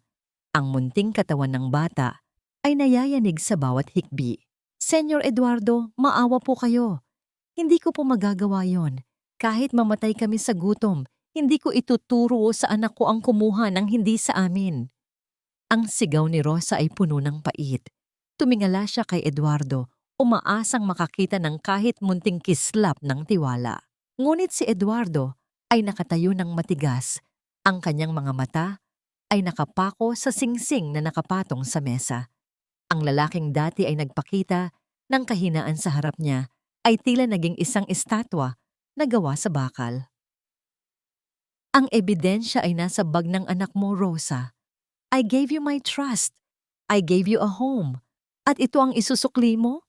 Ginamit mo ang mga anak ko para makalapit sa mga ari-arian namin? Hindi po totoo yan. Enough! Ang bulyaw ni Eduardo. Ang kanyang boses ay mas masakit pa sa sampal ni Sofia kanina. Umalis na kayo, bago ko pa magawang ituloy ang demanda sa inyo. Guards, ilabas sila. Sa isang marahas na galaw, hinablot ng dalawang malalaking gwardiya ang braso ni Rosa. Kinaladkad siya patungo sa dambuhalang pinto ng mansyon. Si Luningning ay nadamay sa pagkakahila. Ang kanyang munting tsinelas ay naiwan sa gitna ng sala. Isang malungot na paalala ng kanilang pagkawasak. Bumukas ang pinto at sinalubong sila ng hagupit ng malakas na ulan. Ang madilim na kalangitan ay tila nakikiramay sa biro ng tadhana. Itinulak sila palabas at ang tunog ng pagsara ng mabigat na pinto ng mansyon ay tila ang tunog ng hatol na wala nang balikan. Nanay, malamig po. Nay, uuwi na po ba tayo? Ang tanong ni Luningning sa gitna ng malakas na patak ng ulan. Ang bata ay nanginginig. Ang kanyang manipis na damit ay dumidikit na sa kanyang balat. Niyakap ni Rosa ang anak sa ilalim ng isang puno sa labas ng gate. Wala silang payong, wala silang pera. At ang tanging bitbit nila ay ang kanilang dangal na ngayon ay tinapakan at dinumihan. Tahan na, anak. Nandito si nanay. Hindi tayo pababayaan ng Diyos. Sa loob ng mansyon, sa itaas na palapag, dalawang bata ang nakadikit ang mukha sa malamig na salamin ng bintana. Sina Nathan at Nadine. Nakita nila ang lahat. Nakita nila kung paano itinapon ang tanging mga tao na nagparamdam sa kanila na sila ay buhay. Ang katahimikan ni Nathan ay napalitan ng isang matinding pag-aalab sa kanyang dibdib. Isang galit na mas malakas kaysa sa takot niya sa kanyang lola. Biglang tumakbo si Nathan pababa ng hagdan. Sinundan siya ni Nadine. Ang kanilang maliliit na paa ay humahampas sa marmol. Hindi nila pinansin ang tawag ni Doña Aurora o ang pagpigil ni Sofia. Sa unang pagkakataon, ang mga batang estatwa ay naging mga mandirigma. Nathan! Nadine! Bumalik kayo rito! Sigaw ni Eduardo, ngunit huli na. Binuksan ng kambalang pinto at sumugod sa gitna ng baha at ulan. Tumakbo sila patungo sa gate kung saan nakita nila sina Rosa at Luningning na nakasilong. Tita Rosa! Wag! Ang sigaw ni Nathan ay bumasag sa tunog ng ulan. Ito ang unang pagkakataon na narinig ng lahat ang kanyang boses na puno ng determinasyon. Nang maabutan nila ang gate, mahigpit na yumakap ang kambal sa binti ni Rosa, kahit basang-basa na sila at nanginginig sa lamig. Ang kanilang maliliit na kamay ay tila mga kadenang ayaw bumitaw. Sa likod nila, humahangos na dumating si Eduardo na natigilan nang makita ang eksenang hindi niya inasahan. Dito lang kayo. Nathan, Nadine, pumasok na kayo sa loob. Magkakasakit kayo. Ang pakiusap ni Rosa habang pilit na inaalis ang mga kamay ng bata. Hindi! Ang sabay na sigaw ng kambal. Tumingin si Nathan ng diretso sa mga mata ng kanyang ama na noon ay nakatayo sa ilalim ng payong na hawak ng gwardiya. Papa, hindi magnanakaw si Tita Rosa. Nakita ko si Auntie Sofia. Ang sigaw ni Nathan ay tila isang kidlat na tumama sa puso ni Eduardo. Nanlaki ang mga mata ni Eduardo. Ang ulan ay patuloy sa pagbuhos, ngunit sa sandaling iyon, ang lahat ay tila huminto. Ang katotohanan ay dahan-dahang lumalabas sa gitna ng putik. Ngunit sapat na ba ang tinig ng isang bata para bawiin ang lahat ng sakit na naidulot? O huli na ang lahat dahil ang tiwala ni Rosa ay tuluyan ng naging kasing lamig ng ulan? Hindi nagsisinungaling ang anak ko, Sofia. Pero ang isang katulad mo, kayang pumatay ng dangal para lang sa isang pirasong alahas. Ang boses ni Eduardo ay bumasag sa hagupit ng hangin at ulan. Mas matalas pa sa kidlat na gumuguhit sa kalangitan. Nakatayo siya sa gitna ng basang damuhan, Binitawan ang kanyang payong at hinayaang mabasa rin ng ulan ang kanyang mamahaling Amerikana. Ang kanyang mga mata ay nakapako kay Nathan, na hanggang ngayon ay nanginginig sa lamig, ngunit hindi bumibitaw sa pagkakayakap kay Rosa. Papa, nakita ko siya. Ulit ni Nathan. Ang kanyang boses ay malakas at malinaw. Isang tunog na tila isang himala, matapos ang mahabang panahon ng kanyang pagtahimik. Pumasok si Auntie Sofia sa kwarto ni Tita Rosa kagabi. May hawak siyang maliit na box. Inilagay niya yung ring sa bag ni Luningning. That's a lie! Eduardo, don't listen to him! Nilalagnat lang ang anak mo, hindi niya alam ang sinasabi niya. Ang sigaw ni Sofia ay punong-puno ng desperasyon. Lumapit siya kay Eduardo. Pilit na hinahawakan ng braso nito, ngunit marahas siyang itinabig ng lalaki.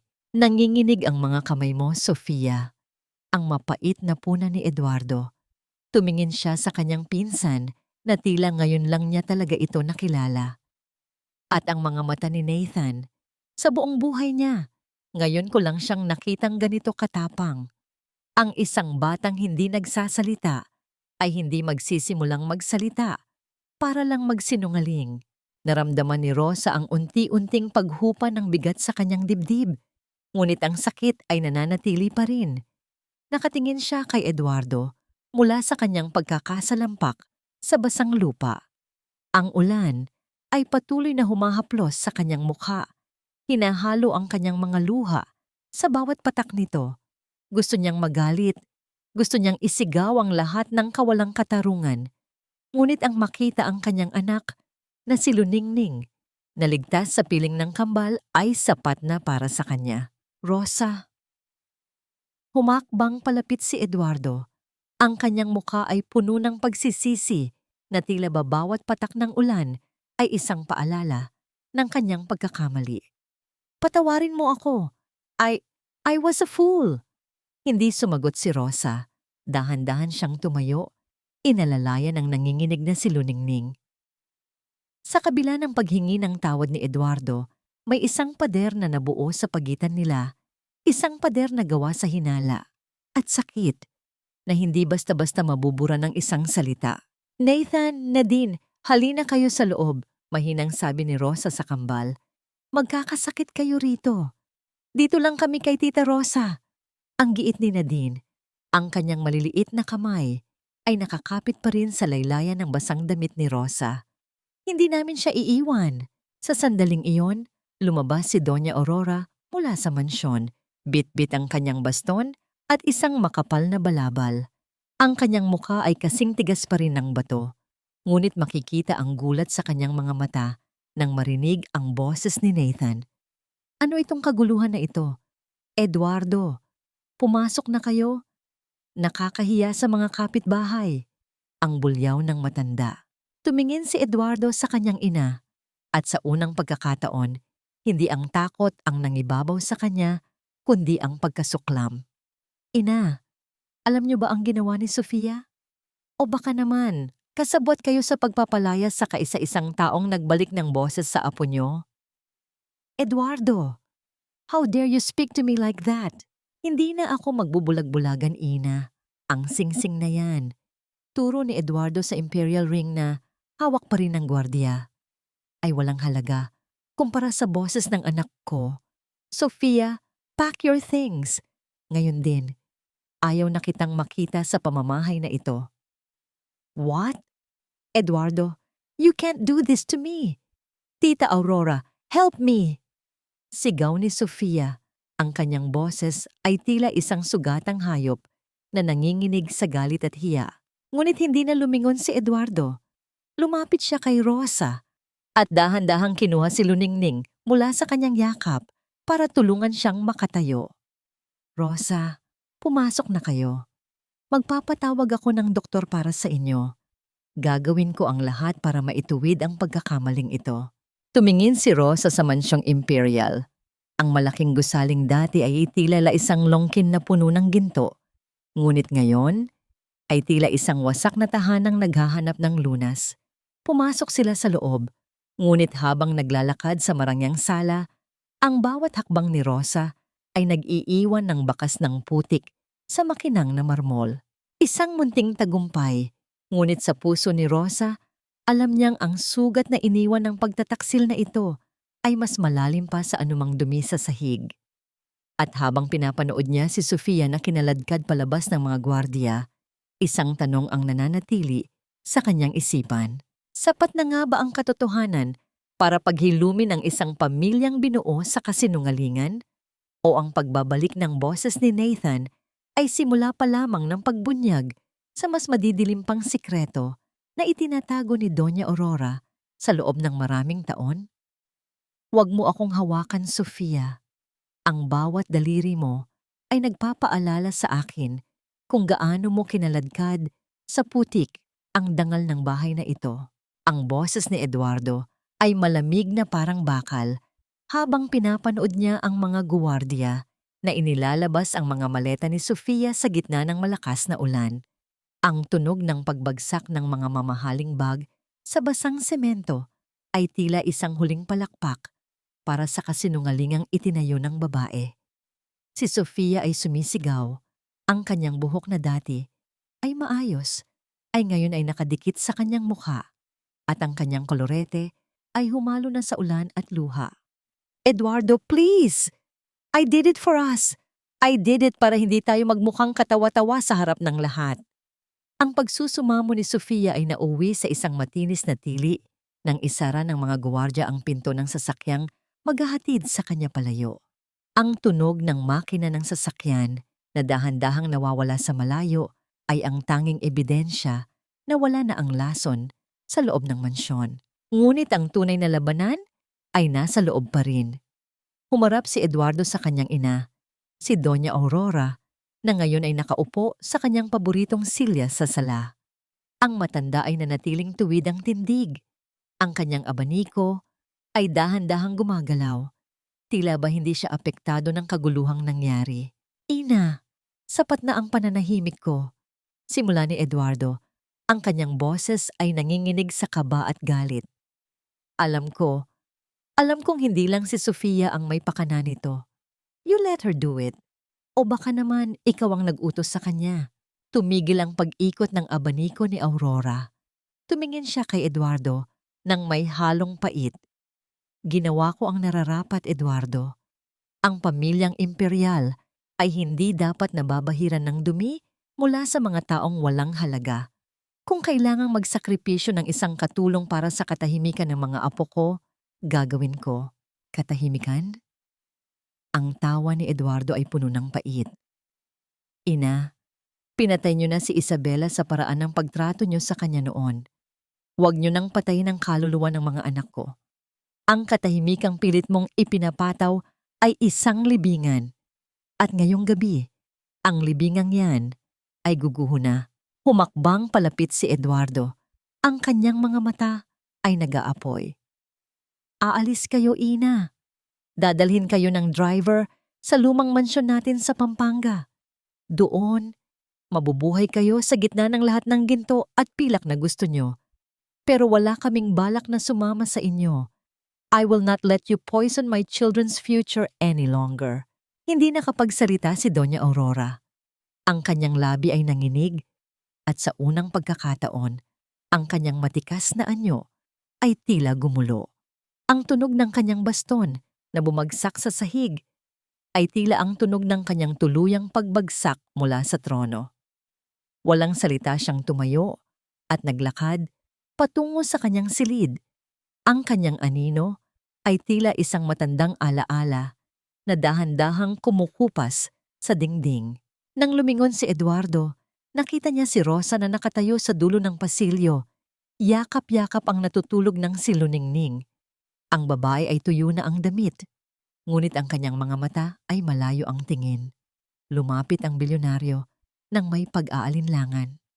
Rosa, handa na ang kwarto niyo sa itaas, hindi na sa kusina. Isang silid na nararapat para sa inyo. Bulong ni Eduardo, ang kanyang mga kamay ay nanginginig sa pagnanais na hawakan ang braso ng babae para humingi ng tawad. Tumingin si Rosa sa kanya at sa loob ng mga matang yon, nakita ni Eduardo ang isang malalim na pagod. Salamat po, Senyor Eduardo. Pero ang sugat sa puso ng anak ko ay hindi magagamot ng isang malambot na kama. Pinagbintangan niyo kami. Pinaniwalaan niyo ang masamang balak bago ang katotohanang nakita ng inyong mga mata. Alam ko at pagsisisihan ko yon habang buhay, wika ni Eduardo. Kailangan ko pong mag-isip, Senyor. Hindi po madaling bumalik sa isang lugar na minsan ay itinuring kaming basura. Sagot ni Rosa, bago dahan-dahang tumalikod para asikasuhin ang kanyang anak. Naiwan si Eduardo sa gitna ng malawak na sala. Ang mansyong imperial ay tahimik na muli, ngunit ang katahimikang ito ay hindi na nakabibingi. Ito ay isang katahimikang naghihintay ng pagpapatawad. Sa labas, ang ulan ay tumigil na rin. Iniwan ang mga puno na basa, ngunit malinis, handang sumalubong sa sikat ng araw sa kinabukasan.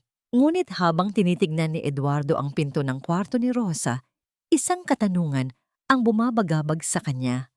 Sapat na nga ba ang pagpapatapon sa mga kaaway para makuha ang tiwala ng taong kanyang sinaktan, o ang tunay na labanan para sa puso ni Rosa ay nagsisimula pa lamang sa gitna ng mga abo ng nakaraan? Hindi kailanman naging sapat ang ginto para punan ang puwang ng isang pusong naghahanap ng kalinga, ngunit sapat ang isang munting punla para simulan ang muling pagsibol ng pag-asa.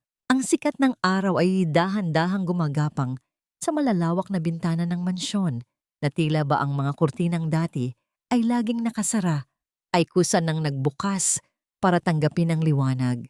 Wala na ang amoy ng matapang na kemikal at malamig na pabango na dati ay bumabalot sa bawat pasilyo.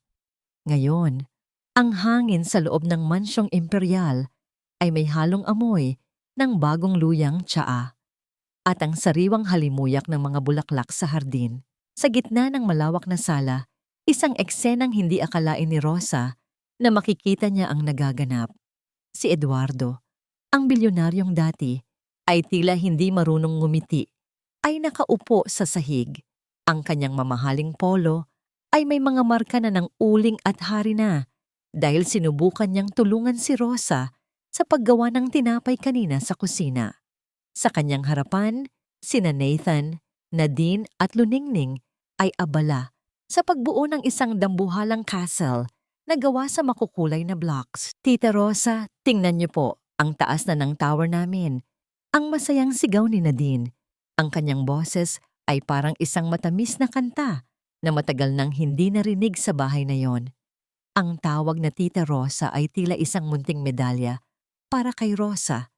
Isang patunay na ang pader ng pagiging katulong at amo ay unti-unti nang gumuguho dahil sa pagmamahal. Ngumiti si Rosa habang nagtitiklop ng mga damit sa gilid. Ang ganda na din. Siguraduhin niyo lang na hindi yan guguho, ha? Hindi po. Kasi si Papa ang naglalagay ng pundasyon. Sagot naman ni Nathan ng may pagmamalaki. Tumingin ang bata kay Eduardo. At sa unang pagkakataon, ang takot sa kanyang mga mata ay napalitan ng wagas na paghanga. Maya-maya pa, tumayo si Eduardo at lumapit kay Rosa. Rosa, may gusto sana akong ipakita sa inyo sa labas. Lumabas sila sa malawak na hardin ng mansyon. Sa gitna ng maayos na damuhan, may isang maliit na butas na hinukay si Eduardo. Sa tabi nito ay isang punla ng puno ng kalamansi. Simple lang ito, hindi katulad ng mga mamahaling orchid na dating paborito ni Doña Aurora, ngunit ang bawat dahon nito ay tila humihinga ng bagong buhay. Gusto kong itanim natin ito ng sabay-sabay, wika ni Eduardo. Tinawag niya ang tatlong bata. Nathan, Nadine, Luningning, halika kayo. Dito, ilalagay natin ang punong ito.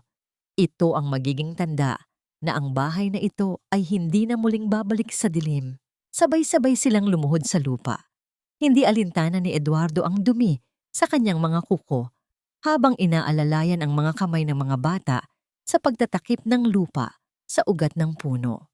Si Rosa naman ay dahan-dahang nagbuhos ng tubig mula sa isang munting timba. Ang tunog ng pagpatak ng tubig sa tuyong lupa ay tila isang ritual ng pagpapatawad at paghilom. Sa gitna ng kanilang paggawa, nagtagpo ang mga mata ni na Rosa at Eduardo.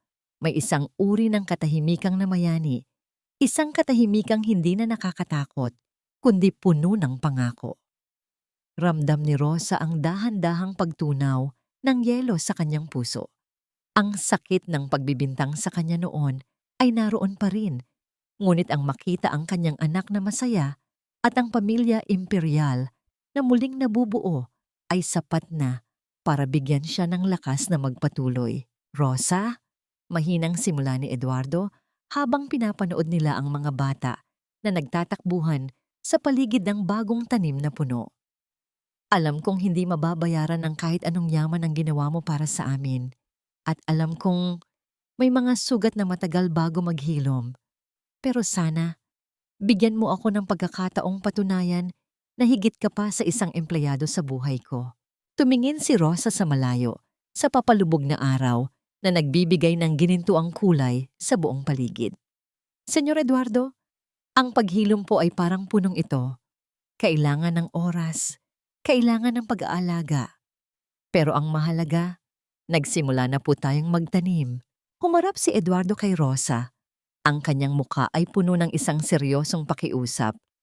Gusto kong malaman, Rosa, kung sakaling dumating ang araw na wala na ang mga anino ng nakaraan, nakikita mo ba ang sarili mo na mananatili rito? Hindi bilang yaya ni na Nathan, kundi bilang bahagi ng buhay ko? Napatigil si Rosa. Ang tanong ni Eduardo ay tila isang hangin na nagpabilis sa tibok ng kanyang puso.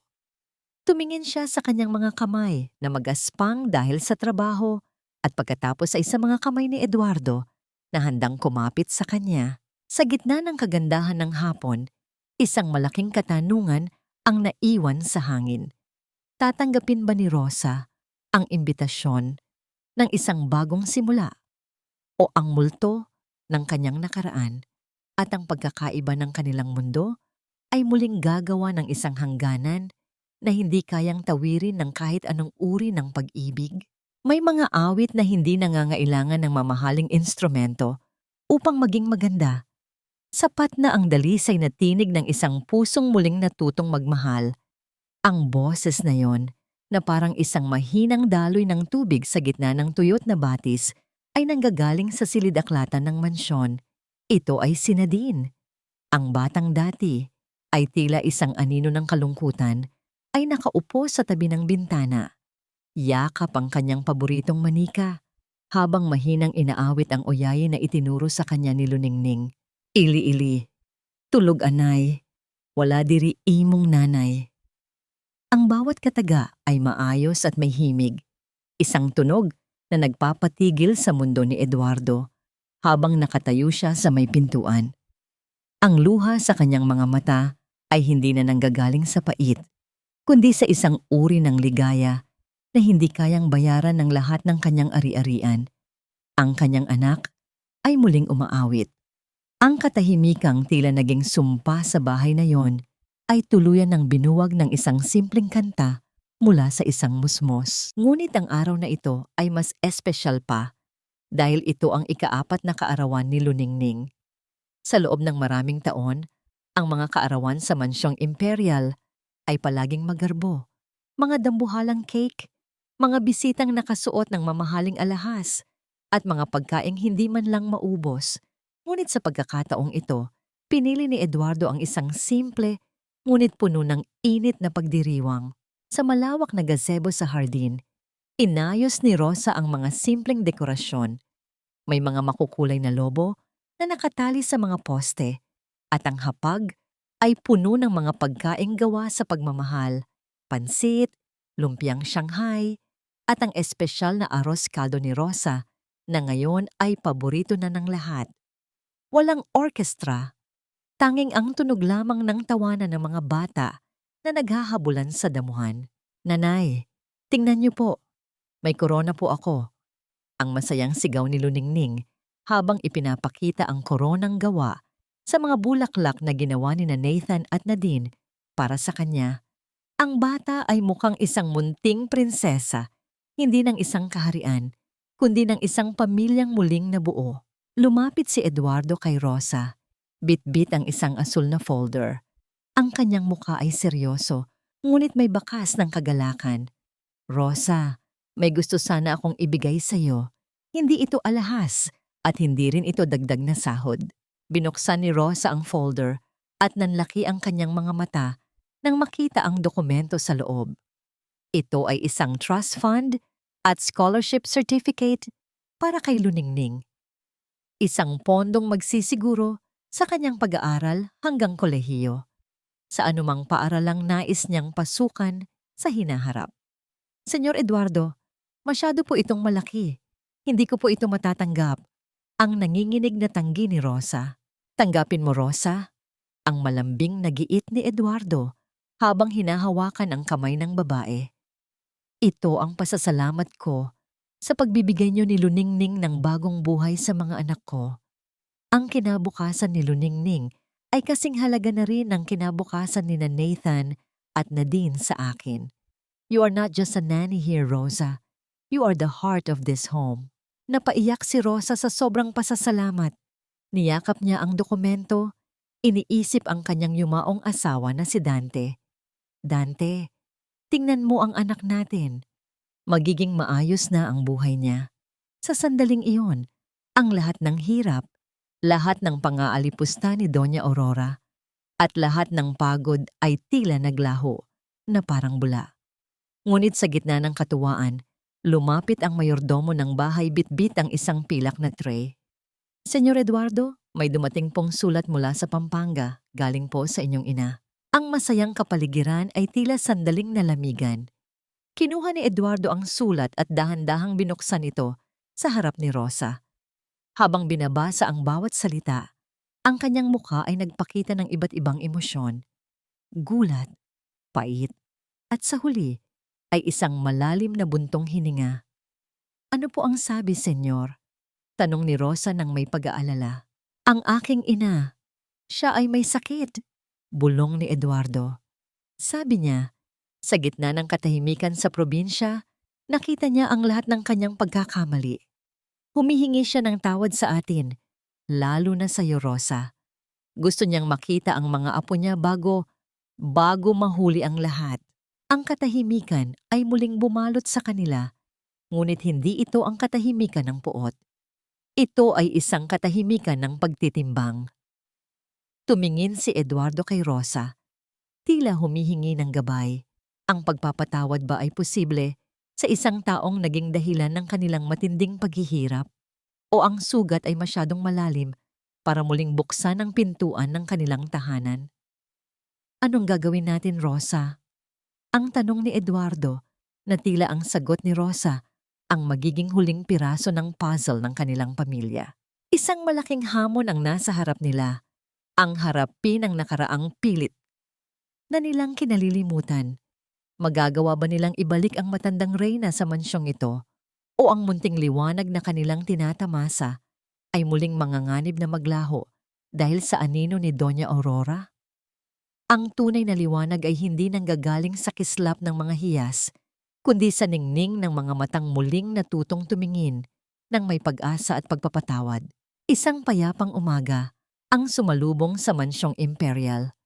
Wala na ang mabigat na kurtinang nagkukubli sa ganda ng labas. Ngayon, ang bawat sulok ng bahay ay hinahaplos ng sikat ng araw.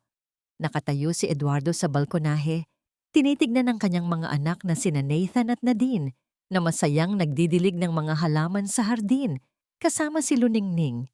Ang tunay na kayamanan ay wala sa loob ng kanyang vault, kundi nasa mga tawa ng mga batang dati ay hindi man lang makatingin sa kanya.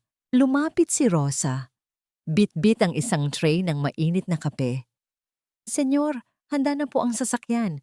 Tuloy po ba tayo sa Pampanga? Humarap si Eduardo sa kanya. Ang sulat ni Doña Aurora ay nananatiling nakatiklop sa kanyang bulsa, tila isang paalala ng huling sugat na kailangang gamutin. Sa tingin mo, Rosa, karapat-dapat ba siyang patawarin matapos ang lahat ng ginawa niya sa inyo? Matapos niyang tangkaing sirain ang buhay niyo? Tumingin si Rosa sa malayo, sa pula ng kalamansi na itinanim nila noon na ngayon ay may mga bagong usbong na dahon. Senyor Eduardo, ang puot po ay parang anay. Unti-unti nitong kinakain ang pundasyon ng isang tahanan kahit gaano pa ito kaganda sa labas. Hindi ko po sinasabing madaling makalimot, pero ang pagpapatawad ay hindi para sa kanya. Ito ay para sa atin. Para tuluyan na tayong maging malaya sa nakaraan. Napangiti si Eduardo, isang ngiting puno ng paghanga sa babaeng nasa harap niya. Minsan, naiisip ko kung sino ba talaga ang mas mayaman sa ating dalawa, Rosa. Ikaw na may busilak na puso o ako na kailangan pang turuan kung paano maging tao. Naglakbay sila patungo sa Pampanga. Ang pagtatagpo ay hindi naging madali. Sa loob ng isang matandang mansyon na puno ng alikabok, nakita nila si Doña Aurora. Wala na ang matikas na reyna. Ang nakita nila ay isang matandang babaeng nanghihina. Nakaupo sa wheelchair at may mga matang puno ng pagsisisi. Nang makita ng matanda ang kanyang mga apo, ang kanyang mga kamay ay nanginig. Ngunit ang unang lumapit ay hindi si Nathan o Nadine, kundi si Luningning. Ang munting bata ay lumapit at iniabot ang isang drawing, isang larawan ng isang malaking puno na may maraming bunga. Para sa inyo po, Lola, sabi ni Nanay, may sakit daw po kayo, para gumaling po kayo agad. Ang inosenteng tinig ni Luningning ay tila isang kumpas ng mahika na nagpabagsak sa pader ng pagmamataas ni Doña Aurora. Umiyak ang matanda. Hinawakan niya ang kamay ni Rosa at sa pagitan ng mga hikbi, bumigkas siya ng mga salitang matagal nang dapat narinig. Patawad. Patawarin niyo ako sa lahat ng aking kamalian. Sa sandaling iyon, ang puot na namuo sa loob ng maraming taon ay natunaw na parang hamog sa tapat ng araw. Nang bumalik sila sa mansyong imperial ng hapong iyon, ang langit ay kulay kahel at lila, isang perpektong pagtatapos ng isang mahabang kabanata. Habang ang mga bata ay naglalaro sa damuhan, naiwan sina Eduardo at Rosa sa ilalim ng puno ng kalamansi. Rosa, mahinang tawag ni Eduardo. Hindi na senyor ang tingin niya sa sarili, kundi isang lalaking natagpuan ng kanyang hantungan. Gusto kong malaman mo na hindi ka na empleyado sa bahay na ito simula sa araw na ito. Hindi na yaya ang itatawag ni Nathan sa'yo kung pahihintulutan mo ako. Napatigil si Rosa. Ang kanyang puso ay tila isang ibong gustong lumipad. Ano pong ibig ninyong sabihin, Eduardo? Kinuha ni Eduardo ang kamay ni Rosa. Ang kanyang mga daliri ay marahang humaplos sa mga palad na naging saksi sa hirap at kalinga. Gusto kong manatili kayo rito bilang pamilya ko. Gusto kong buuin natin ang hinaharap na punong-puno ng kulay kasama sina Nathan, Nadine at Luningning. Mahal kita, Rosa. Hindi dahil sa iniligtas mo ang mga anak ko, kundi dahil tinuruan mo akong mahalin muli ang buhay. Ang katahimikan sa paligid ay napalitan ng awit ng mga ibon at ang malamyos na ihip ng hangin. Tumingin si Rosa sa mga mata ni Eduardo at doon niya nakita ang katotohanang matagal na niyang nararamdaman. Ang pagkakaiba ng kanilang mundo ay wala na. Ang tanging natitira ay ang pag-ibig na binuo sa gitna ng unos. Mahal din kita, Eduardo. Ang tugon ni Rosa ay parang isang bulong na dinala ng hangin patungo sa mga bata. Nagsama-sama ang lima sa gitna ng hardin.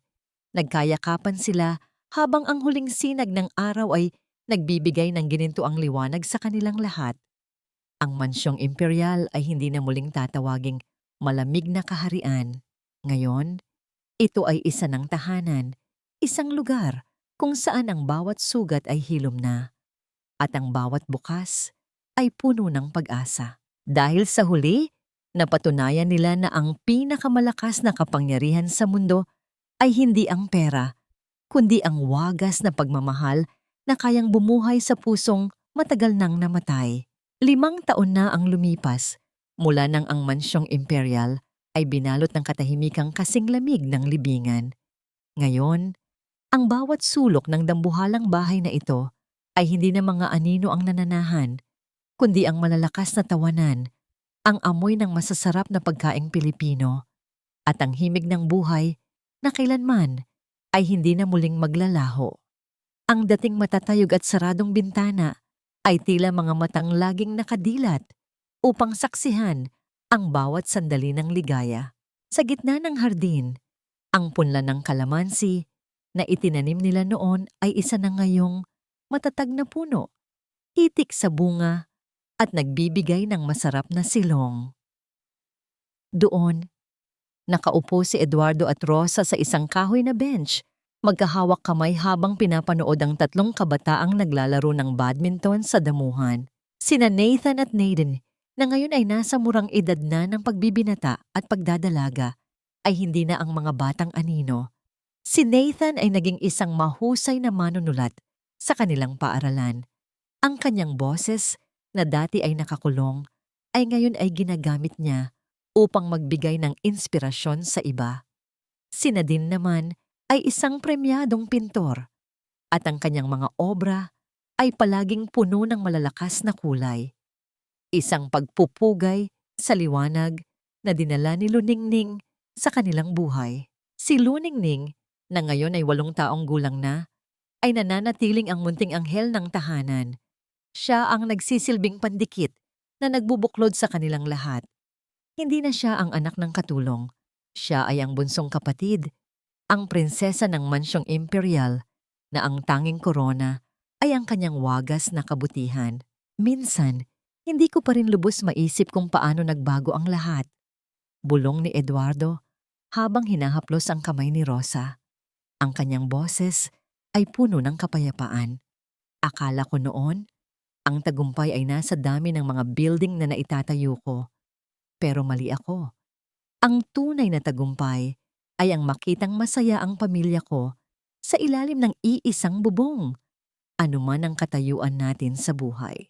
Ngumiti si Rosa. Ang kanyang muka ay lalong gumanda dahil sa kapanatagan ng kanyang puso. Ang pag-ibig po, Eduardo, ay parang pagluluto. Hindi mahalaga kung gaano kamahal ang mga sangkap, basta't may kasamang malasakit at tiyaga. Palaging magiging masarap ang resulta. Ang bawat sugat na pinagdaanan natin ay naging mga pilat na nagpapaalala sa atin kung gaano tayo katatag. Nabanggit din sa kanilang usapan ang tungkol kay Doña Aurora, na payapang pumanaw 2 taon na ang nakalilipas sa Pampanga. Namatay siyang may ngiti sa mga labi dahil bago siya nawala. Nagawa niyang makita ang kanyang mga apo na tumatawa at naramdaman ang tunay na pagpapatawad mula kay Rosa. Ang puot ay tuluyan ng nailibing at ang natira na lamang ay ang aral ng pagpapakumbaba. Maya-maya pa, tumigil ang 3 bata sa paglalaro at sabay-sabay na lumapit sa kanila. Papa, Nanay Rosa, halina po kayo. Luto na ang merienda sa loob. Si Kuya Nathan daw po ang gagawa ng juice. Ang masayang anyaya ni Luningning. Tumayo sina Eduardo at Ross. Inakay ang mga bata patungo sa loob ng bahay. Sa bawat hakbang nila, ang tunog ng kanilang mga paa sa tuyong dahon sa hardin ay tila isang maayos na martsa patungo sa isang kinabukasan na wala nang kinatatakutan. Ang mansyong imperial ay hindi na lamang isang gusali ng semento at bakal. Ito ay naging isang simbolo, isang patotoo, na kahit gaano kalalim ang dilim, kahit gaano katigas ang pusong binalot ng pait, palaging may puwang ang liwanag, basta't may isang taong handang magbukas ng pinto at magsabing, hindi ka nag-iisa. Dahil sa huli, ang pinakamahalagang pamana na may iwan natin sa mundo ay hindi ang ating yaman, kundi ang mga pusong natulungan nating maghilom at ang mga kaluluwang naturuan nating muling magtiwala sa ganda ng pag-ibig.